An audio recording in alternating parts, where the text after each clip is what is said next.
짐이라 하신지라. 그러므로 도리어 크게 기뻐함으로 나의 여러 약한 것들에 대하여 자랑하리니 이는 그리스도의 능력이 내게 머물게 하려 함이라. 아멘. 할렐루야. 야, 이렇게 더운데 저기 유럽의 프랑스 파리도 굉장히 덥다고 그러네요. 거기서 땀을 흘려서 조국을 위해서 힘쓰고 애쓰고 있는 우리 선수들, 올림픽에 참여한 우리나라 국가대표 선수들의 노고를 우리가 여기서 이렇게 편안하게 앉아서 응원해도 되나 싶을 정도로 그들의 눈물과 땀방울이 생생하게 전해집니다. 그래도 연일 또 금메달! 그러니까 또 기분도 좋고요. 근데 금메달은 아니지만 메달 딴 사람들도 꽤 많은데 금메달 이외에는 잘 기억이 안 나. 그거 희한하죠. 제가 생각하기에 금, 은, 동 다 귀하죠. 그런데 금, 은, 동 딸 때 가장 섭섭한 메달은 은메달이에요. 분위기가 별로 안 좋아. 왜냐하면 은메달은 지고 따는 거고 동메달은 이기고 따요. 대부분. 그래서 은메달 따는 사람은 조금 동메달 따는 사람들보다 좀 덜 주목을 받아. 그렇지 않나요? 그래서 금, 은, 동 따는 것은 여러분 세계에서 1등, 2등, 3등 하는 거잖아요.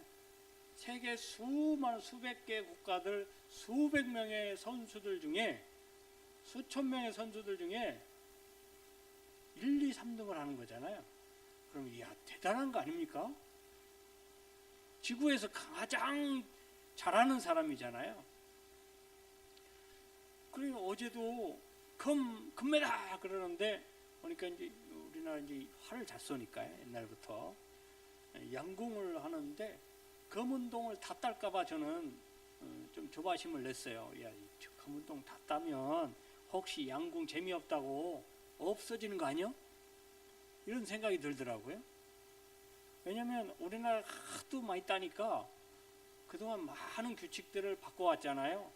우리나라에게 조금 불리하도록.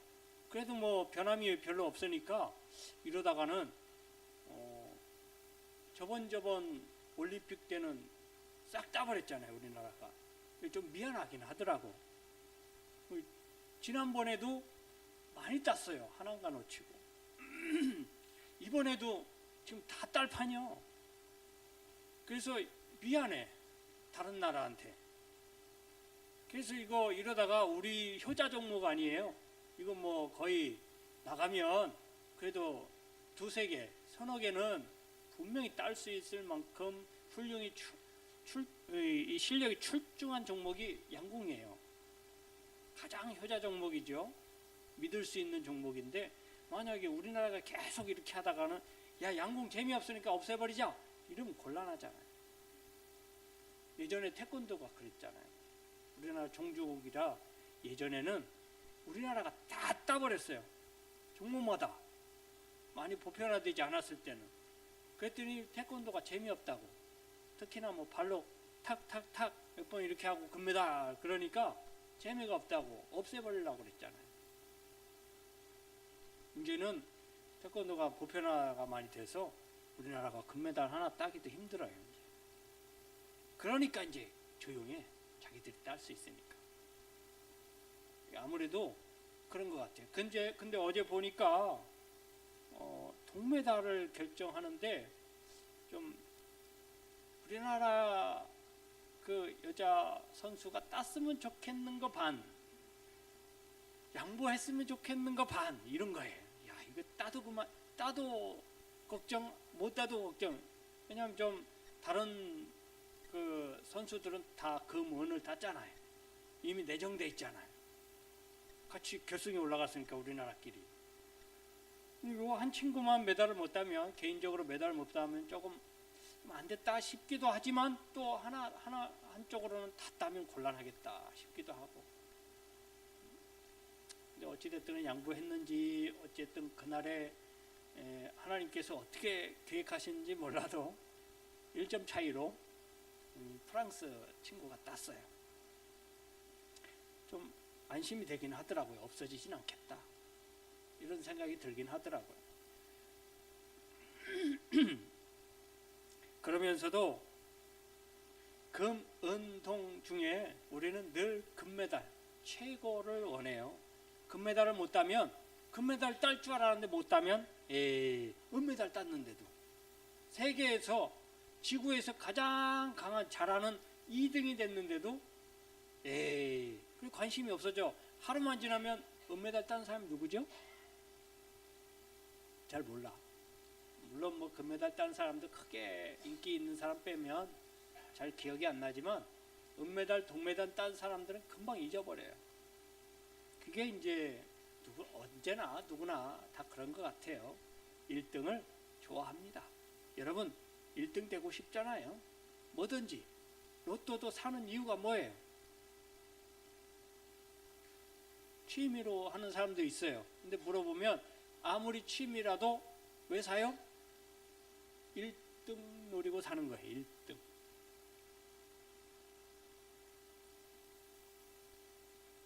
제가 이렇게 지나다니다 보면 길게 줄을 서 있는 데가 있어. 그래서 보면 저기 맛집인가? 했더니 로또 맛집이더라고.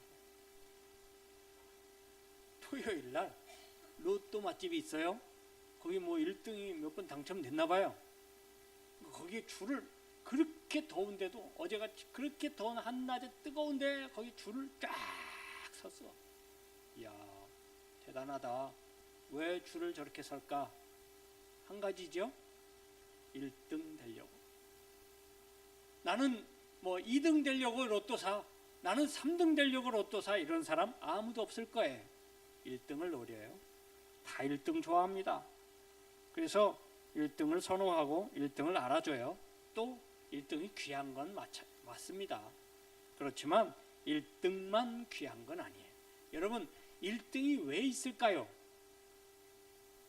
2등과 3등 등등등등 해서 꼴등도 있기 때문에 1등이 있는 거예요.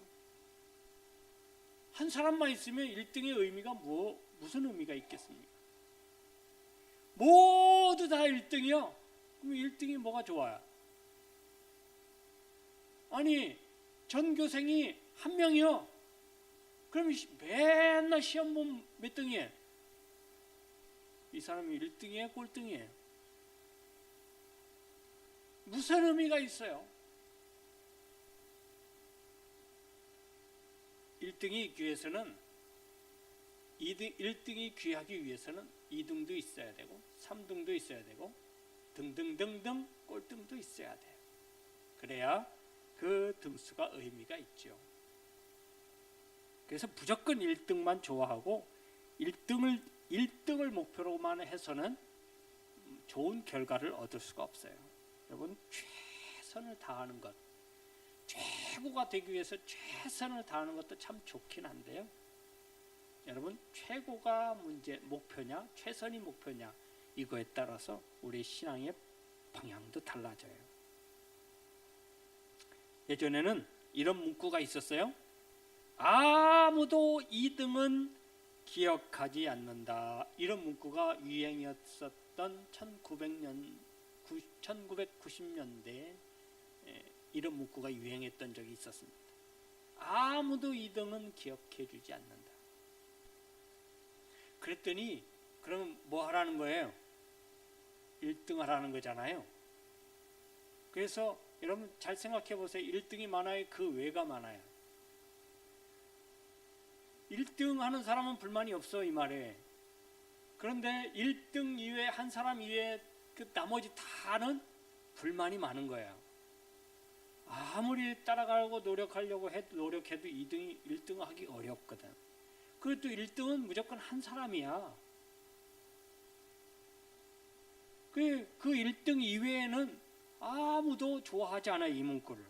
그래서 이 문구를 하도 사람들이 뭐라고 하니까 쓰지 않아요. 그 다음부터는 뭐라고 했냐면 노력은 절대 배신하지 않는다.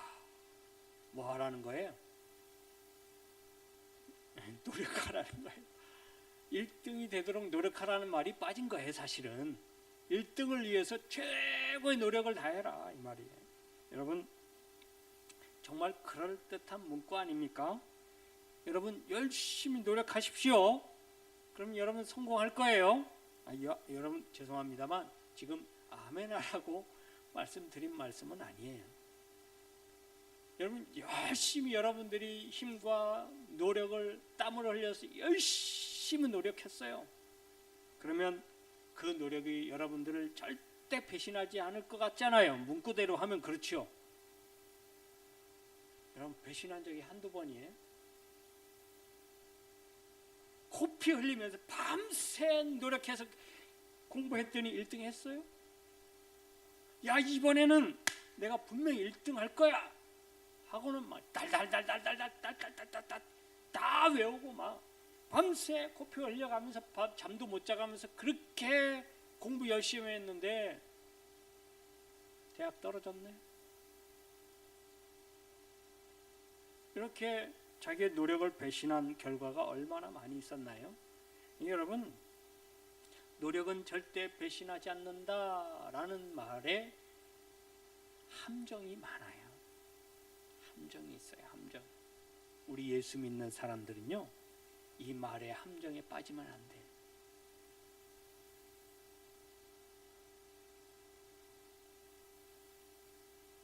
여러분 내가 열심히 노력해서 내가 하는 일에 큰 성과를 내고 성공하고 사회에서도 성공하고 학교에서도 막 1등하고 내가 열심히 헌신하고 노력해서 교회도 막 부흥되고 열심히 봉사하고 열심히 헌신하면 내 믿음도 쭉쭉쭉쭉 커나가고 맞는 것 같은데 뭔가 빠진 것 같지 않아요? 뭔가 좀 결여된 것 같지 않습니까? 여러분 우리는 신앙생활로 1등 하십시오. 여러분 1등 신자가 되십시오. 이런 설교 들어보신 적 있나요? 여러분 만약에 설교자가 여러분 신앙으로 1등 성도가 되십시오 라고 설교한다면 여러분 귀를 닫으세요. 하나님은 1등 원하지 않으세요. 여러분들이 죽으라고 열심히 하고 땀 흘려서 힘쓰고 애쓴다고 1등, 그래서 1등 누가 1등이라고 얘기해 주나요? 누가 1등이라고 인정하시나요? 누가 인정해야 1등이 되는 거예요? 그 1등이 누가 인정하는 1등이라는 얘기예요. 그게 함정이에요. 신앙생활 열심히 하세요. 누구보다도 1등 하세요. 앞장서세요. 막 이러는데 여러분 이런 함정에 많이 빠져요. 내가 저 사람보다는 열심히 해갖고 내가 앞질러야 되겠다. 아니 앞지르는 게 뭐예요? 어떻게 하면 앞지르는 거예요? 나는 내가 열심히 해갖고 더 열심히 신앙생활을 해갖고 저 사람보다는 믿음이 더 커져야 되겠다. 아니 믿음이 커지는 게 어떤 거예요? 이런 함정이 많아요. 나도 잘 몰라요. 저도 잘 모르겠어요. 여러분 믿음이 크는 게 어떤 건가요? 믿음이 얼만큼 커지나요? 여러분 열심히 노력하면 믿음이 커지나요? 열심히 기도하고 열심히 신앙생활하고 열심히 봉사하고 헌신하면 믿음이 커지나요? 보장돼 있나요?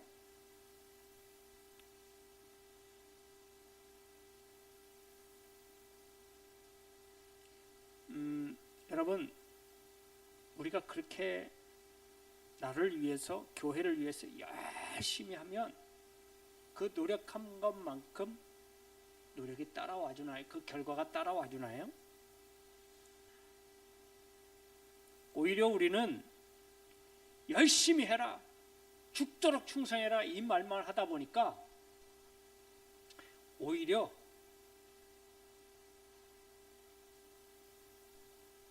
이걸 말해서 이 성도들이 열심히 하다가 다 지쳐버렸어요. 하도 강단에서 열심히 해라, 죽도록 충성해라, 땀 흘려서 헌신하고 봉사해라, 마음과 정성과 뜻을 다해서 온전하게 하나님께 다 충성해라 이런 말을 강조하다 보니까 성도들이 다 지쳐버렸어. 아니 얼마만큼 해야 충성하라, 죽도록 충성해라 이런 말이 없어질까? 나 지금 열심히 잘하고 있는 것 같은데 하도 이런 말을 하다 보니까 이 성도들이 지쳤어. 번아웃 돼버렸어. 에이 손을 들어버려요. 아이 나 못하겠다고 이제. 여기에는 무엇인가 결여되어 있기 때문이에요. 열심히 하자니 말하는 얘기가 아닙니다. 최고를 위해서 열심히 달려가지 말라는 이야기가 아니에요. 대충대충 살아라는 얘기 아닙니다. 근데 무언가가 빠져 있다는 거예요. 열심히 하되. 여러분 마태복음 7장 21절에 23절의 말씀에 보면 현대를 살아가는 신앙인들에게 경종을 울리는 아주 무서운 말씀이기도 합니다. 어떤 성도들이 주의 이름으로 선지자 노릇을 하며 주의 이름으로 귀신을 쫓아내며 주의 이름으로 많은 권능을 행하였다라고 주님 앞에 와서 그렇게 성토를 해요. 내가 열심히 다 했습니다. 주님의 이름으로. 주의 이름을 걸고 내가 최선을 다하고 최고를 위해서 열심히 달려왔습니다. 그런데요, 여러분, 이 이야기에 예수님께서는 단칼에 잘라버려요. 묵살을 해버려요. 너희가 내 이름으로 했다고? 근데 왜 나는 너희를 모르지? 내 이름으로 능력을 행했다고? 내 이름을 가지고 선지자 노릇을 했다고? 내 이름을 가지고 귀신을 쫓아냈다고? 그런데 왜 나는 너를 모르지? 나는 도무지 너를 알지 못하겠다. 불법을 행하는 자들아 내게서 떠나가라. 여기서 중요한 말은 불법이에요. 불법이 뭐예요? 간단해요. 하나님의 뜻과 다른 거예요. 주님의 뜻과 다른 게 불법이에요. 아니 주의 이름으로 선지자 노릇을 했는데 불법인가요? 주의 이름으로 귀신을 쫓아냈는데 불법인가요? 예수의 이름을 가지고 나가 전도하고 헌신하고 봉사했는데 왜 불법이죠? 그게 예수의 이름으로 했는데 우리가 여기에 함정에 빠지는 거예요.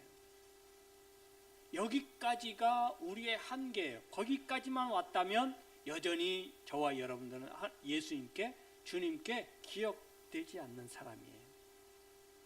왜요? 거기에 뭐가 빠졌어. 뭐가요? 불법의 반대는 뭐예요? 주님의 뜻대로. 주님의 뜻. 무슨 말이냐? 여러분, 여기에 나와 있는 사람들은 주의 이름으로 선지자 노릇한 게 주를 위해서가 아니었어요. 무슨 얘기인지 아시겠죠?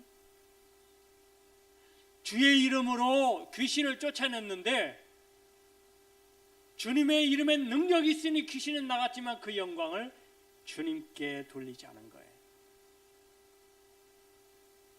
주님의 이름으로 능력을 행했고 최선을 다해서 성과를 냈지만 그 성과를 낸 것이 주를 위해서가 아니라 자기를 위해서였어요.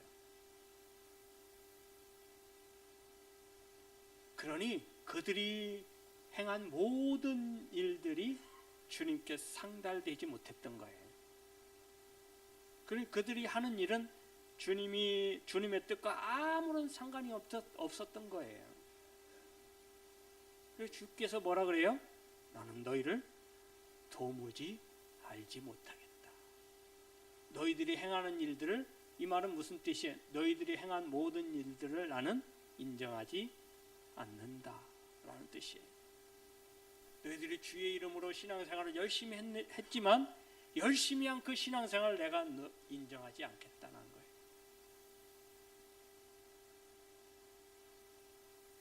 우리가 믿음을 갖고 살아가는 것은 주의 뜻을 이루기 위해서예요.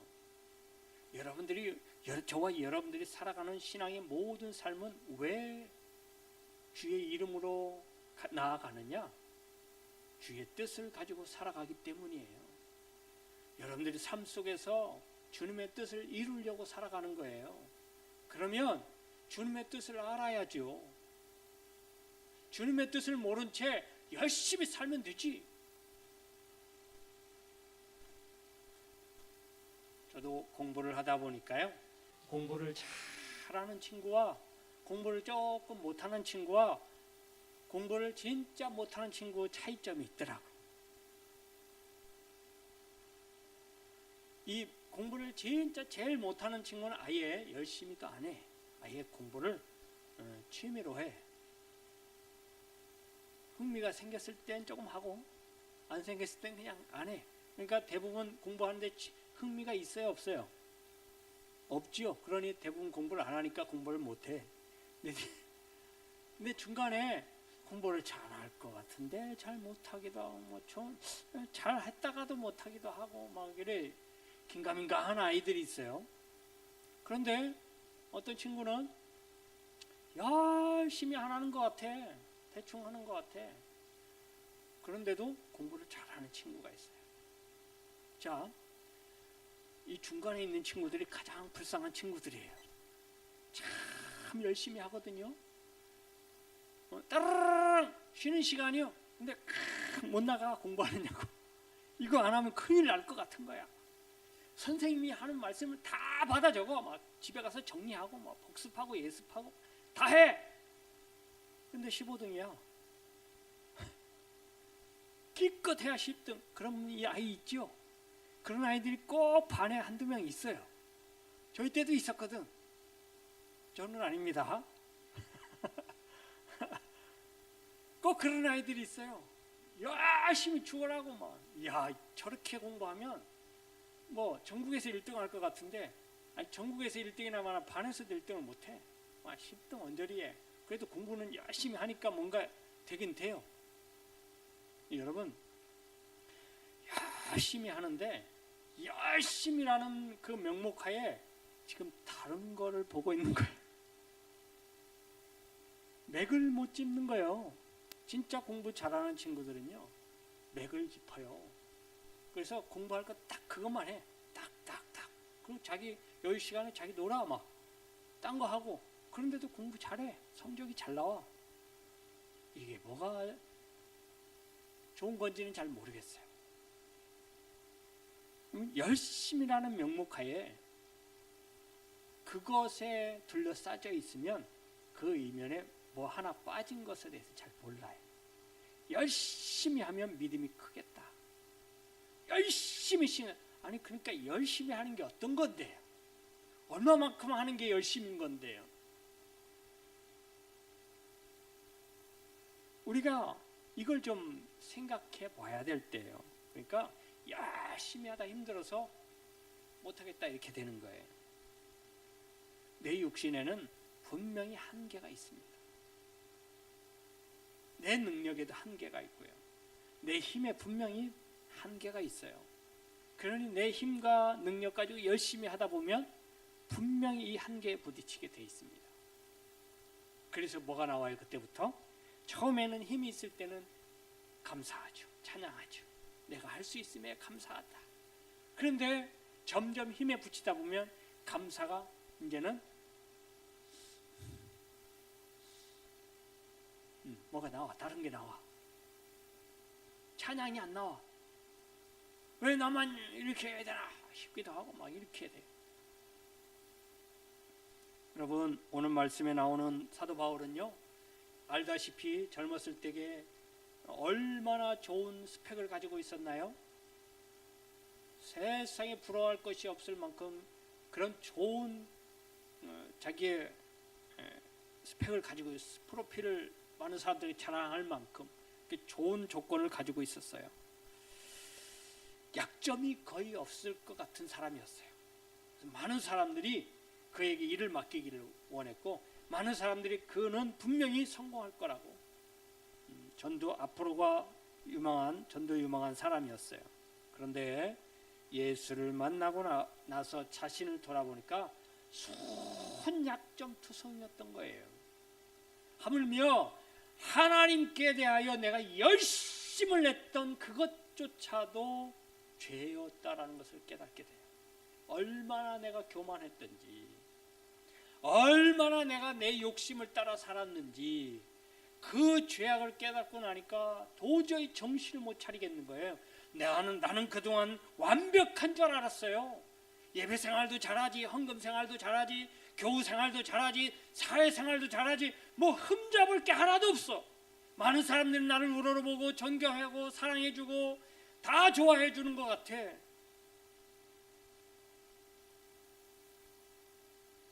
그랬던 사도 바울이 예수를 만나고 자기를 돌아보니까 이런 세상의 악인 중에 가장 악인이고 약점이 얼마나 많은지 셀 수가 없고 흠이 얼마나 많던지 도저히 하나님 앞에 고개를 들 수 없었던 사람이었던 거예요.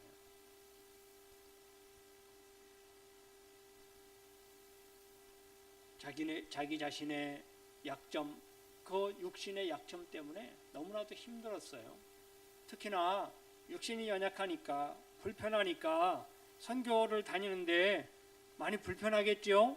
지금은 뭐 차를 타든지 비행기를 타든지 배를 타고 좋은 것을 타고 이렇게 잘 다닐 수 있겠지만 그때 당시에 걸어 다니는 게 많으니까요. 육신이 연약하면 선교를 다니기가 어려웠어요. 선교 여행을 다니기가 힘들어요. 그러니까 얼마나 하나님 앞에 기도했겠어요. 간절히 하나님, 내가 이렇게 아픈데 어떻게 선교 여행을 잘할 수 있어요? 하나님 건강하게 해주세요. 건강해야 하나님의 일을 감당하지요. 건강해야 권사로서 장로로서 집사로서 사명을 감당하지요. 저 건강하게 해주세요. 그럴듯하지요. 사도 바울도 그렇게 기도했다는 거예요. 그랬더니 하나님이, 주님께서 뭐라 그러세요?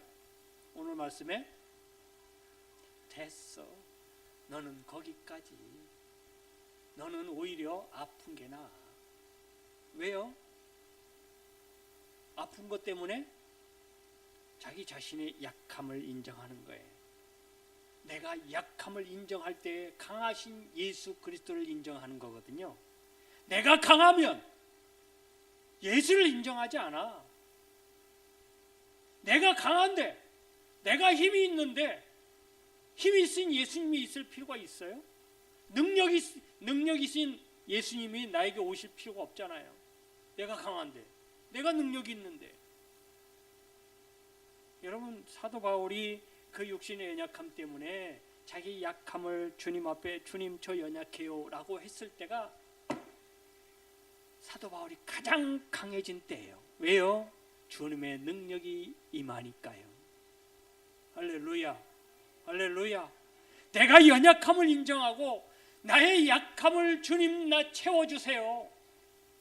나 이렇게 연약해서 어떻게 주님을 전파하고 주님의 사역을 감당할 수 있어요? 라고 자기 자신을 인정할 때, 그때서야 비로소 주님의 능력이 나타나는 거예요. 주님의 능력이 임재하시는 거고요. 할렐루야. 그때서야 주님의 큰 뜻을 이뤄갈 수 있게 되는 거예요. 내 뜻이 아니에요. 내 능력으로는 내가 힘이 없으니까 안 되는 걸 알아. 이제 그 능력이 없고 힘이 없는데도 최고를 위해서 달려간다는 게 내 욕심이고 내 교만이라는 것을 알아야 돼요. 여러분, 주님의 은혜가 아니고 주님의 능력이 아니면 내가 무엇을 할 수 있겠습니까?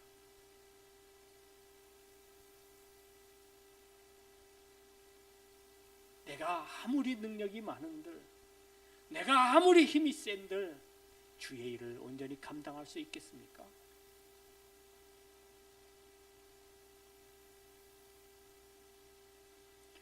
한국교회, 우리 동산교회가 능력을 회복하는 길은 이렇게 열심히 하라고 주장하는 것보다 뜨겁게 하라고, 뜨거움을 회복하라 뭐 이렇게 외치는 것보다, 그리고 스스로 강해지라고 힘쓰고 애쓰라고 그렇게 하는 것보다 자기 자신의 연약함을 인정하고 확인하라고 말씀드리고 싶어요. 여러분 스스로를 인정하십시오. 내가 이렇게 연약하구나. 주님의 능력이 주님의 나에게서 주의 은혜와 주님의 능력이 빠져나가면 나는 남는 게 하나도 없구나. 이걸 빨리 깨달아야 돼. 그리고 인정하셔야 됩니다. 우리가 스스로 연약한 죄인임을 고백하고 우리의 약함을 드러내고 인정하고 우리가 그리스도의 능력이 아니면 아무것도 아니라는 것을 외칠 수 있어야 됩니다. 우리가 약하다는 것을 드러내야 주위 사람들도 다가올 거예요. 여러분 강한 사람들에게 사람들이 모여들어요? 무서워서. 약하면 다가옵니다. 물론 약해서 약한 것이 아니라 약해 보이는 거예요. 여러분 우리가 약한데 진짜 약합니까? 왜 약해요? 주님의 능력이 있는데, 내 안에 주님께서 계시는데, 내 안에 주의 능력이 함께 하시는데 왜 약해요? 그런데 우리의 모든 것은, 외향적인 모든 것은 다 약해요. 약해 보여요. 그리고 그렇게 보여야 돼요. 그리고 사람들에게 그렇게 인식돼야 되는 게 맞아요. 그래야 사람들이 다가오거든요.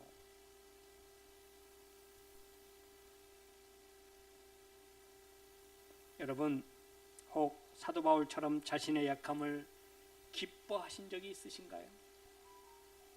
사도 바울이 왜 자신의 약함을 알고는 기뻐했을까요? 그 약함으로 인해서 주님의 능력이 나타나니까, 그 사실을 알았으니까, 내가 이렇게까지 주의 일을 감당할 수 있었던 건 다 내 안에 계신 주님의 능력이었구나 하는 것을 깨달았기 때문이에요. 내 능력이 아니었었구나. 내가 가지고 있었던 그 힘이 아니었구나. 이걸 깨닫고 인정하니까 내 약함이 오히려 기쁨이 된 거예요. 왜냐하면 여러분 보십시오. 내 힘과 내 능력과 내 강함은 분명 한계가 있어요. 정해져 있어요. 여러분 분명 한계가 있어요. 아무리 그 한계를 뛰어넘으려고 해도 나의 한계는 정해져 있습니다. 뭐 한계를 초월해라, 한계는 정해져 있지 않으니까 더욱 노력하고 열심을 다해라. 그런데 그 한계를 넘어도 우리 인간의 한계는 정해져 있습니다. 그래서 할 수 있는 게 정해져 있어요. 그런데 여러분, 내 힘과 능력이 아니고 주님의 능력으로 하면 한계가 없네요. 왜요? 주님이 하시는 거니까. 주님께서 대신 하시는 거니까. 주님의 능력에 한계가 있습니까? 주님의 힘에 한계가 있어요? 없잖아요. 그러니 사도 바울이 내 안에 주님의 능력이 나를 통해서 임재하시는 것을 알고 깨닫고는 기뻐한 거예요. 할렐루야. 하나님이 세상을 이처럼 사랑하사 독생자를 주셨으니 이 구절대로 우리는 하나님의 뜻에 맞는 적절한 성도가 되어야 돼요. 세상을 사랑하고 세상을 불쌍히 여기고 예수 믿지 않는 사람들을 정말 불쌍하게 생각해야 돼요. 안타깝게 생각해야 돼요. 우리가 강해져서 악의 세력을 처단하려고 생각하는 것이 아니라, 그렇게 외치는 것이 아니라 반대로 약한 나에게 그리스도의 능력이 머물러서 세상을 품고 나가기를 기도하는 것이 최선의 삶임을 기억하시기 바랍니다. 이제부터 우리는 주님 앞에서 최고가 되기 위해서 사는 것이 아니라 주님의 능력이 나타나는, 주님의 힘과 능력이 나를 통해서 발휘되어지는데 최선을 다해서 드릴 수 있는 그러한 여러분들의 믿음과 신앙이 되실 수 있기를 주님의 이름으로 축원합니다. 축원합니다. 기도하겠습니다. 참으로 좋으신 하나님, 사도 바울이 자기 자신의 약함을 기쁨으로 여긴 것처럼 내 연약함과 약함 때문에 주님의 능력을 의지하고 주님의 힘이 나를 통해서 나타나게 되어짐을 기뻐할 수 있는 성숙한 신앙인들로 인도하여 주시옵소서. 이제는 우리 주님 예수 그리스도의 은혜와 우리 아버지 하나님의 크신 사랑하심과 성령의 감화 감동 교통 내주 역사하신 은혜가 최고가 되기 위해서가 아니라 주님의 능력이 나타나도록 최선을 다하는 삶을 살기를 원하는 우리 모든 성도님들 머리 위에, 저희들 가정 위에, 직장 위에, 사업 위에, 일터 위에, 이 나라의 민족과 온 세계 위에, 또 대한민국을 대표하고 있는 저 이국 땅에서 열심히 땀 흘려 일하고 있는 선수들 머리 위에 이제로부터 영원토록 함께 있을지어다. 아멘.